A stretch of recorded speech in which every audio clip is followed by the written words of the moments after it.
guys! Welcome to video session 3 of the Worship Leadership Ignition Guide. I'm excited to introduce this session which explore the core of our mission, envisioning the worship team's journey in pursuit of God's presence. Are you ready? Let's get started. In Psalm 27 verse 4, one thing I ask from the Lord, this only do I seek, that I may dwell in the house of the Lord all the days of my life, to gaze on the beauty of the Lord and to seek Him in His temple. Imaginein mo si David sa isang tahimik na temple courtyard. Naglalarawan ito ng isang puso na sabik at ganap na nagnanais ng kaganapan sa presensya ng Diyos. Hinahangad ni David na makalapit sa Diyos, manahan sa kanyang presensya, at maranasan ng kapayapaan, protection, at karunungan mula sa pagmamasid sa kagandahan ng Panginoon. Ipinapakita nito ang diwa ng malalim na espiritual na relasyon, isang relasyon sa Diyos na nagiging mas matatag sa paglipas ng panahon. Inahanyayahan din tayo na magkaroon ng ganitong pagnanasa, ang sabik na maranasan ang presensya ng Diyos, manatili sa kanyang pag-ibig at ipakita sa ating mga buhay ang kanyang patnubay.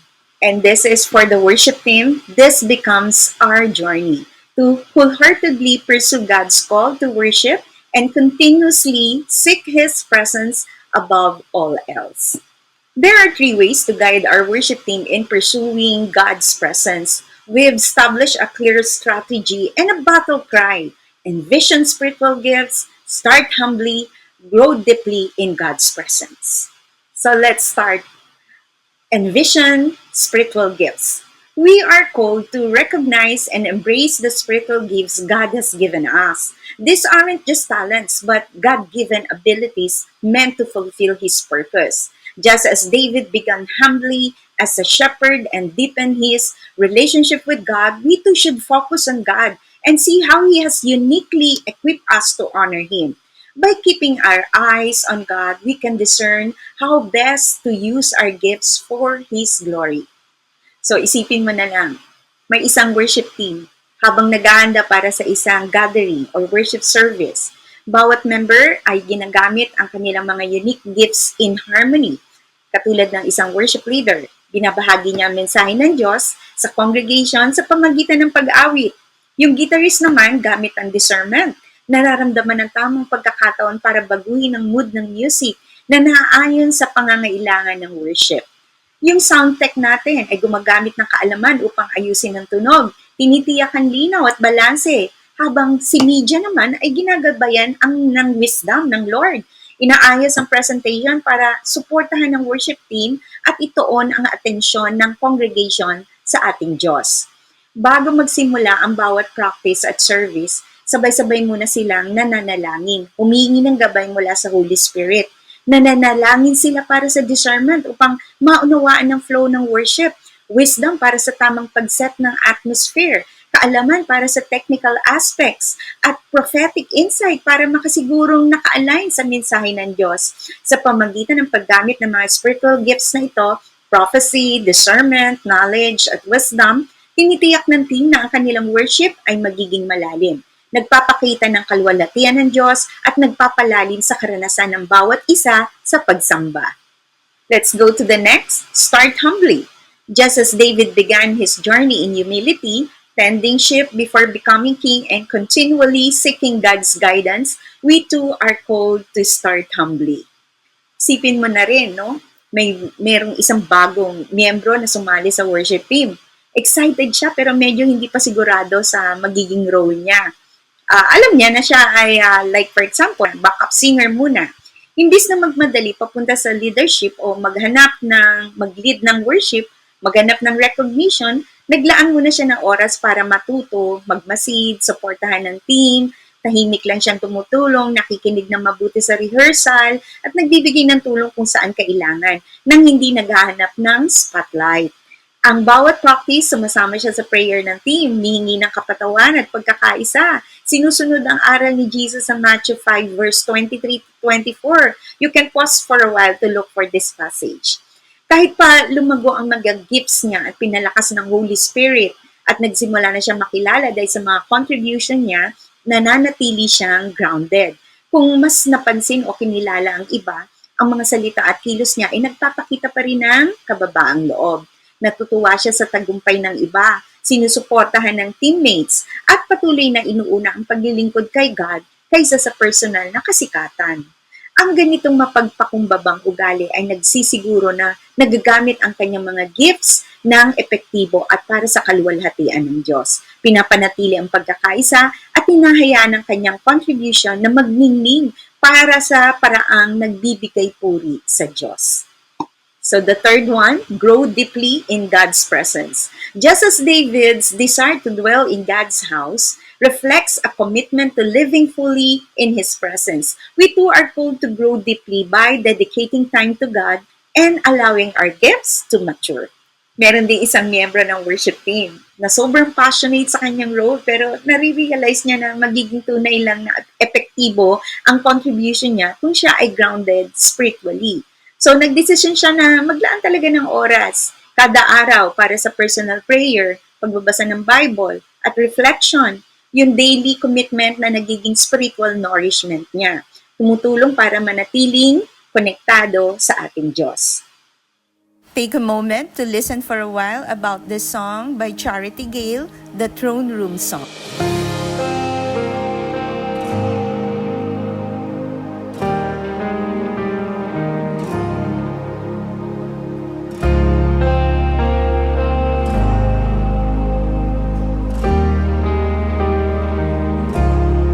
Jesus is in this room, here right now, making this place I stand, holy ground, holy ground.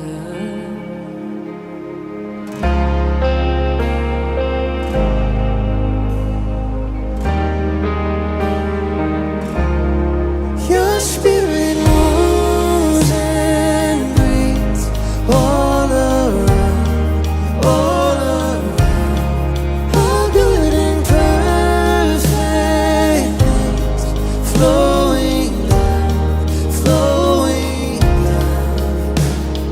fall of the heavens are singing along with the saints and the elders, and glorious song and the praises they sing never seem to get old. And I'll stay here forever singing, holy, holy, holy. Good morning, habang nag-worship sa church, naisip ko sa parang nasa isang kaharian sa langit na napapalibutan ako ng mga anghel, kasama kong umaawit at lahat ng mga nagmamahal kay Jesus. Na-realize ko na ang local congregation natin ay maliit na bahagi lang ng isang napakalaking global worship experience. Habang nagre-reflect ako doon sa mga songs, ramdam na ramdam ko ang presensya ng Lord. Parang mismong langit bumaba sa aming gathering. So, ang moment na ito ay nagbigay sa akin ng glimpse sa heavenly throne room na inilarawan sa Revelation 4, verse 8 to 11. Pwede mong basahin ang passage at huminto sandali na parang lubos na maintindihan mo at maramdaman mo yung kahangahangang eksena. Ang pagre-reflect sa ganitong eksena ay nagsisilbing paalala ng kadakilan at kabanalan ng Diyos. So, inaanyayahan tayo nito na sundan ang walang hanggang pagsamba ng mga nilalang sa langit at i-align ang ating mga puso sa eternal praise na bumabalot sa trono ng Diyos. Gaya ng mga nilalang sa langit na humahanga sa kalwalhatian ng Diyos at tuloy-tuloy na nag-aalay ng papuri, tayo rin ay iniimbitahang ialay ang ating buong puso at walang humpay na pagsamba bilang tugon sa kanyang walang hanggang kadakilaan.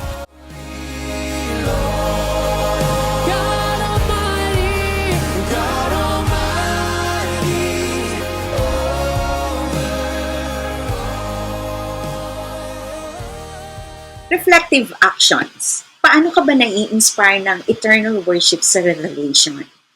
Kasama ng pagnanasa ni David na magkaroon ng panghabang buhay na relasyon sa Diyos sa Psalm 27, mas magkakaroon ka ng mas malalim na reverence at commitment sa iyong worship at pang-araw-araw na buhay. Pwede mong pag-isipan ang mga practical steps na ito. Number 1, commit to spontaneous worship. Paano kayo hinihikayat ng worship sa langit na inilarawan sa Revelation na maging consistent sa iyong pagsamba? Gamitin ito bilang inspirasyon para mag-set ng weekly routine para sa personal at team worship. Ito ay makatutulong hindi lang sa spiritual growth ninyo, kundi pati na rin sa musical development ng buong team. Kaya po tayo nag-establish ng mga coordinators so that we can give them assignments and monitor those members of the worship team. So number 2, pursue long life learning. Paano ka ma-inspire ng araw-araw na hangarin ni David para sa Diyos sa iyong sariling paglago sa character and skills? So, pwede natin tayo mag-suggest, mag-schedule ka ng regular na training para ma-develop hindi lamang ang musical abilities, kundi pati na rin ang spiritual maturity. Like for examples, pwede rin po tayong kumuha ng mga videos from YouTube na kung saan may mga training sila.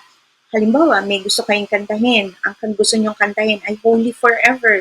You can get how to sing the song Holy Forever or how to sing the song I Speak Jesus. Yung mga ganun. So, you can practice and elaborate those details na nandoon mismo sa YouTube na kung saan makakapakinig ka ng mga magagandang tips sa pag-awit.